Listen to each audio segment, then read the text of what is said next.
روزمرہ استعمال میں آنے والے کچھ ایسے الفاظ جن کی تفصیل جان کر آپ کو اچھا لگے گا۔ ہم پانی کے ان قطروں کو شبنم کیوں کہتے ہیں جو کہ رات کو پھولوں پر یا درختوں کے پتوں پر جمع ہو جاتے ہیں؟ کیونکہ شب رات کو کہتے ہیں اور نم نمی کو کہتے ہیں، لہٰذا رات کی نمی کو ہم کہیں گے شب نم۔ ہم خرگوش کو خرگوش کیوں کہتے ہیں؟ کیونکہ خر گدھے کو کہتے ہیں اور گوش کا مطلب ہوتا ہے کان۔ خرگوش مطلب گدھے کے کان والا، کیونکہ خرگوش کے کان گدھے کی کان کی طرح ہوتے ہیں۔ ہم کہتے ہیں کہ ایک بات آپ کے گوش گزار کرنا چاہتا ہوں، مطلب یہ کہ ایک بات آپ کے کان سے گزارنا چاہتا ہوں۔ گوش کا مطلب ہوتا ہے کان۔ یا جب ہم کسی کی بات توجہ سے سننا چاہتے ہیں تو ہم کہتے ہیں کہ جی میں ہمہ تن گوش ہوں۔ من اندر والے جسم کے حصے کو کہتے ہیں اور تن باہر والے کو۔ ہمہ کہتے ہیں سارے کو، ہمہ تن گوش مطلب میں اتنے غور سے آپ کی بات سن رہا ہوں کہ ہمہ تن مطلب میرا سارا بدن گوش کان بن گیا ہے۔ سگی بہن کو ہمشیرہ کہا جاتا ہے، کیوں؟ اس لیے کہ شیر کا مطلب ہوتا ہے دودھ۔ جیسے ایک خیال رکھنے والے کو ہم خیال کہا جاتا ہے، اسی طرح ایک جیسی دودھ پینے والی کو ہم شیرہ کہا جاتا ہے۔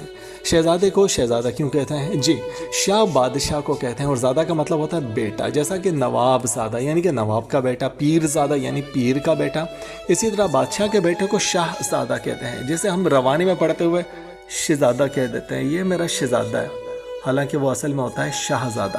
اب آخر میں آپ کو ایک تاریخی حوالے سے بات بتانا چاہتا ہوں۔ ایک لفظ ہم بہت استعمال کرتے ہیں کہ جب ہم کسی کی پرانی سوچ سنتے ہیں تو ہم کہہ دیتے ہیں کہ یار چھوڑو، کیا دقیانوسی باتیں کر رہے ہو۔ آج میں آپ کو اس کی حقیقت بتاتا ہوں، مختصر سی۔ دیکھیں، اگر آپ نے سورہ کہف پڑھی ہے تو اس میں چند نوجوانوں کا تذکرہ ہے جو کہ ایک بادشاہ سے اپنی جان اور ایمان بچانے کی خاطر ایک غار میں پناہ لے لیتے ہیں۔ کہف غار کو کہتے ہیں، اصحاب کہف یعنی غار والے۔ پھر اللہ تعالیٰ ان کو کئی سو سال کے لیے وہاں پر سلا دیتا ہے۔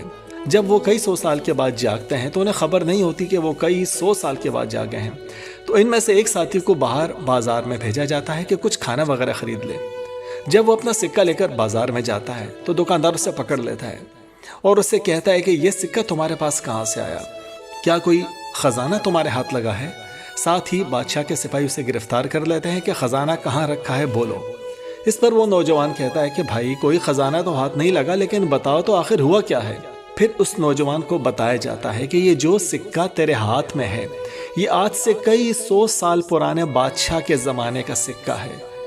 دوستو، آپ جانتے ہیں اس بادشاہ کا کیا نام تھا؟ اس کا نام تھا دقیانوس۔ جی ہاں، اب آپ سمجھے کہ اس محاورے کے پیچھے کیا سٹوری ہے۔ اصل میں آج بھی جب کسی کی پرانی سوچوں یا رواج کی مثال دینی ہوتی ہے تو ہم کہتے ہیں کہ یہ سب دقیانوسی سوچیں یا باتیں ہیں۔ یہ ہم اصل میں اسی بادشاہ کے زمانے کا تذکرہ کر رہے ہوتے ہیں جو کہ اصحاب کہف کے زمانے کا بادشاہ تھا، دقیانوس۔ یہ واقعہ تفسیر ابن کثیر میں بہت تفصیل کے ساتھ موجود ہے۔ جی دوستو، یہ تھیں کچھ دلچسپی سے بھرپور اور معلوماتی باتیں۔ امید ہے کہ آپ کو پسند آئی ہوں گی۔